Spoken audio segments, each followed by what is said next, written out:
चला तर मग बघा आपल्या शेतकरी भगिनीचं काय काम चालू आहे ते. तर असं बाजरी खुरपायला घेतली मी.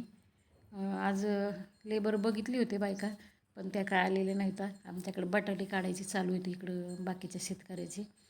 त्याच्यामुळं मग ते बटाट्यासाठी मग तिकडंच जातात जवळपास सगळ्याच महिला. तर मग म्हणलं चला बायका मिळल्या नाहीत तर करावं आपलं सुरू. म्हणजे तण मोठं व्हायचं नाही. तण मोठं झालं तर खूप म्हणजे काढायला पुन्हा कठीण जातं बरं का ते. तर असं बघा, हे असं शेतकऱ्याचे रुटीन असते. रोज उठलं की शेतातली कामं करायची दिवसभर. निसर्गाने साथ दिली तर शेतकऱ्यालाही फायदा होतो. आणि जर एखाद्या वेळेस निसर्ग रुसला तर मग पेरलेलं बी झालेला खर्चसुद्धा निघत नाही. असंही होतं कधी कधी.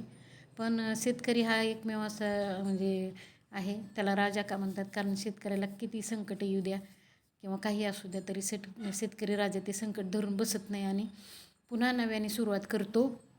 तर त्यामुळं त्याला राजा म्हटलेलं असावं. आणि जे शेतकरी पिकवतो ते सगळ्यांना खाण्यासाठी उपयोगात येतं ना. तर बघा, ही बाजरी आम्ही ट्रॅक्टरने पेरली, त्याच्यामुळं जरा पातळ बी पेरण्यात आली. काही काही ठिकाणी पडलीच नाही. पण आता ती मुडूनही टाकता येईना. आता बाकीची जी आहे ती उगवली चांगली. म्हटलं चला घरच्यापुरती तरी बाजरी होईल, खुरपून घ्यावा.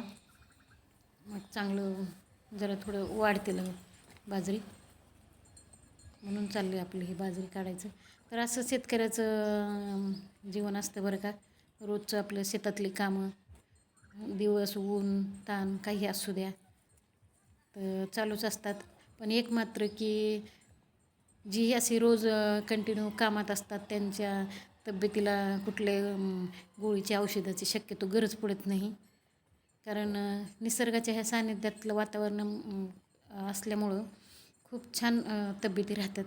तर बघा तुम्ही, कुठं शेतकरी कधी जास्त फारसा आजारी पडला आहे किंवा घरी बसून पांघरून घेऊन झोपला आहे असं कधी होत नाही शक्यतो. तर त्याचं कारण आहे म्हणजे हे असं वातावरण, ह्या सततच्या बाहेरच्या वातावरणाबरोबर तो कनेक्ट असतो त्यामुळं.